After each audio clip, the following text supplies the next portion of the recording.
Vedantism Part 5. Naturally, we come to the idea of God. One thing more about the soul. Those who study the English language are often deluded by the words soul and mind. Our Atma and soul are entirely different things. What we call manas, the mind, the Western people call soul. The West never had the idea of soul until they got it through Sanskrit philosophy some 20 years ago. The body is here, beyond that is the mind. Yet the mind is not the Atma. It is the fine body, the Sukshma Sharira, made of fine particles, which goes from birth to death and so on. But behind the mind is the Atma, the soul, the self of man. It cannot be translated by the word soul or mind. So we have to use the word Atma, or as Western philosophers have designated it, by the word self. Whatever word you use, you must keep it clear in your mind, and the Atma is separate from the mind as well as from the body, and that this Atma goes through birth and death, accompanied by the mind, the Sukshma Sharira. And when the time comes that it has attained to all knowledge and manifested itself to perfection, then this going from birth to death ceases for it. Then it is at liberty either to keep that mind, the Sukshma Sharira, or to let it go on forever and remain independent and free throughout all eternity. The goal of the soul is freedom. That is one peculiarity of our religion. We also have heavens and hells too, but these are not infinite, for in the very nature of things, they cannot be. If there were any heavens, there would be only repetitions of this world of ours on a bigger scale, with a little more happiness and a little more enjoyment, but that is all the worse for the soul. There are many of these heavens. Persons who do good works here with the thought of reward when they die are born again as gods in one of these heavens, as Indra and others. These gods are the names of certain states. They also had been men, and by good work they have become gods. And those different names that you read of, such as Indra and so on, are not the names of the same person. There will be thousands of Indras. Nahusha was a great king, and when he died, he became Indra. It is a position. One soul becomes high and takes the Indra position and remains in it only a certain time. Then he dies and is born again a man. But the human body is the highest of all. Some of the gods may try to go higher and give up all ideas of enjoyment in heavens. But as in this world, wealth and position, the enjoyment delude the vast majority, so do most of the gods become deluded also. And after working out their good karma, they fall down and they become human beings again.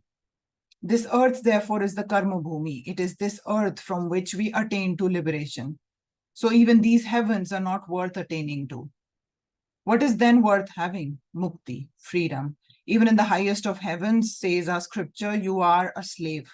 What matters it if you are the king for 20,000 years? So long as you have a body, so long as you are a slave to happiness, so long as time works on you, space works on you, you are a slave. The idea, therefore, is to be free of external and internal nature. Nature must fall at your feet, and you must trample on it and be free and glorious by going beyond. No more is there life, therefore no more is there death.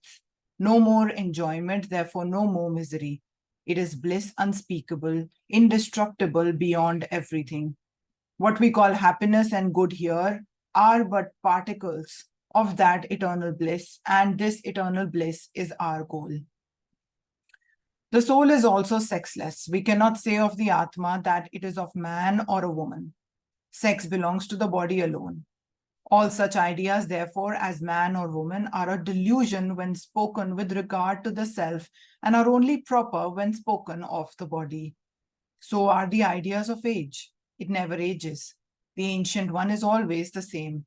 How did it come down to earth? There is but one answer to that in our scriptures. Ignorance is the cause of all this bondage. It is through ignorance that we have become bound. Knowledge will cure it by taking us to the other side. How will that knowledge come? Through love, bhakti, by the worship of God, by loving all beings as the temple of God. He resides within them. Thus, with that intense love will come knowledge, and ignorance will disappear. The bonds will break, and the soul will be free. There are two ideas of God in our scriptures, the one the personal and the other the impersonal. The idea of the personal God is that he is the omnipresent creator, preserver, and destroyer of everything, an eternal father and mother of the universe, but one who is eternally separate from us and from all souls. And liberation consists in coming near to him and living in him. Then there is the other idea of the impersonal, where all these adjectives are taken away as superfluous, as illogical, and there remains an impersonal, omnipresent being who cannot be called a knowing being because knowledge only belongs to the human mind. He cannot be called a thinking being because that is a process of the weak only. He cannot be called a reasoning being because reasoning is a sign of weakness. He cannot be called a creating being because none creates except in bondage. What bondage has he? None works except for the fulfillment of desire. What desire has he? None works except it be to supply some wants. What wants has he? In the Vedas, it is not the word he that is used, but it, for he would make an invidious distinction as if God were a man. It, the impersonal, is used, and this impersonal it is preached. This system is called the Advaita.